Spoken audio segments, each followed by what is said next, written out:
You are not poor because you earn too little. You are poor because too many things are making money off your exhaustion. Try to remember this feeling. It is the beginning of the month. Your paycheck just came in.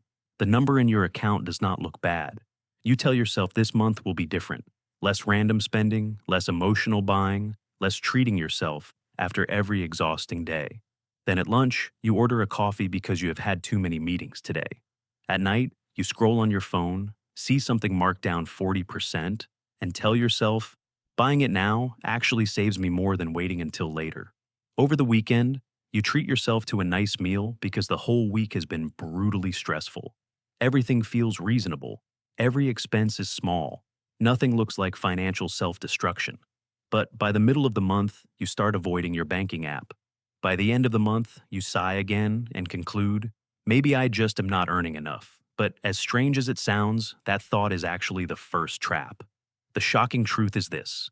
A lot of people are not poor because they earn too little. They are poor because they are living inside a system designed to make them constantly feel like they are lacking a little comfort, lacking a little reward, lacking the feeling that they are living a life worthy of what other people seem to have. And once you believe the problem is only your income, you will never notice what is quietly draining money from your wallet every single day. At that point, it is no longer just about spending. It is a psychological mechanism. I call it the engineered scarcity trap. It works in a very simple way. Pressure wears you down, then you use consumption to soothe yourself, then you run short on money, then you worry even more, then you keep working in an even more exhausted state. But that is not even the worst part. The worst part is that the whole loop looks completely normal. So normal that you do not call it a trap. You call it life. As irrational as it sounds, most of the spending that keeps you from ever getting ahead does not come from big decisions. It is not because you bought a luxury car. It is not because you live in a penthouse. It is not because you live extravagantly every day. It is because you are financially bleeding from tiny cuts that feel reasonable, harmless, and easy to forgive. That is what makes it scary. The human brain does not react strongly to small repeated expenses. You will hesitate for a long time before spending about $200 or 5 million Vietnamese dong on a course. But you will very easily spend about $5, which is 120,000 Vietnamese dong, on bubble tea and snacks after work. You will feel reluctant about setting aside about $80 or 2 million Vietnamese dong for a long-term investment. But you will not see a problem with losing a few dollars here, a few more there, every day on things that help you feel less tired. And the systems out there understand that far better than you think. Apps do not sell you a product. They sell you the feeling of making a painless decision. One tap to order food, one swipe to check out, one line that says, "Today only." A free shipping code that makes you think you are saving money, when in reality, you are being guided to spend faster. You are not buying because you need something anymore. You are buying because it is too easy. And once a behavior becomes too easy, the brain stops treating it like a serious financial decision. But that is still not the worst part. The worst part is that most of those purchases are not serving your life. They are serving your emotions. You are tired, so you reward yourself. You are bored, so you scroll and buy something just for fun. You feel like you are falling behind, so you need something to make yourself feel like you are still okay. A lot of people do not spend money because they love the item that much. They spend money because they need the relief that item promises for a few brief minutes. A new shirt is not just a new shirt. A lot of the time, it is the feeling of, at least I still have control over something. A more expensive meal than usual is not just about good food. It is a way of telling yourself, I work this hard, I deserve this. And this is where the trap starts tightening, because the more exhausted you are, the easier it is to spend emotionally. The more emotionally you spend, the more money you run short on. The more short on money you are, the more anxious you become. The more anxious you become, the more you need little rewards just to survive the day. That loop closes so tightly that many people live inside it for years and still think the problem is simply, I do not make enough. No. A lot of the time, the problem is not that you earn too little. The problem is that you are using money to treat wounds that money cannot actually heal. A person who gets off work at 7 o'clock, in the evening completely drained, mentally scattered, and overstimulated, is not going to make decisions the same way as someone who is clear headed, calm, and has time to sit down and think. So, do not rush to call it a lack of discipline. A lot of the time, it is the natural result of an overloaded nervous system. When you live under prolonged pressure, you will choose immediate comfort over long term benefit. Not because you are weak, because your brain is trying to survive. And if you think this trap stops at buying a few random things, that is exactly when things start becoming truly dangerous. Because after a while, what gets eroded is not just the money in your account. What gets eroded is the way you see yourself. When someone keeps ending up broke at the end of the month, they start forming a very toxic belief. I am just bad with money. It sounds like nothing more than a complaint, but in reality, it is a psychological label. And once you label yourself as someone who cannot manage money, you start acting like that label is true. You avoid making plans because you think you will fail anyway. You hesitate to invest in your skills because you feel like you are not stable enough to play the long game. You put off saving because there is always a voice in your head saying, "It is not like I even have that much money to save." As strange as it sounds, long-term poverty does not just leave you short on money.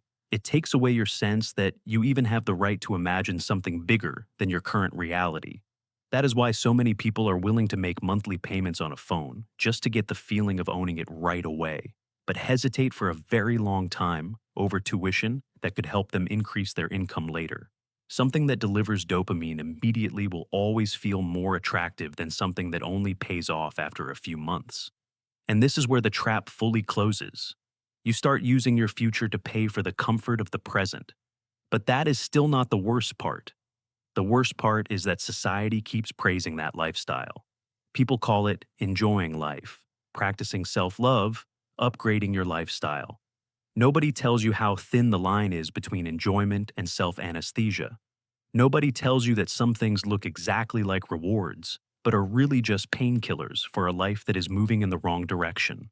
You keep thinking you are living better because your stuff is nicer, your experiences are more exciting, and your image looks more polished. But if all of those upgrades do not come with financial peace, then there is a very good chance you are not moving forward at all. You are just decorating the cage. And at this point, the hardest truth finally shows itself. What keeps many people stuck in poverty is not just a low paycheck. It is a lifestyle that forces them to keep spending money just to endure their own life. When your life exhausts you so much that you constantly have to buy moments of relief, then the problem is no longer just your wallet. The problem is the whole way you are living, working, judging yourself, and letting other people define what enough means.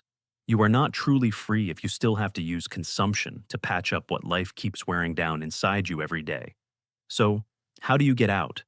The answer may disappoint a lot of people because it is not glamorous. You do not escape a financial trap by earning more first. You escape it by seeing it more clearly. Because a trap only has power as long as it is disguised as something normal. A lot of people think the solution is a few money management tricks, tracking expenses, buying less coffee, using fewer discount codes.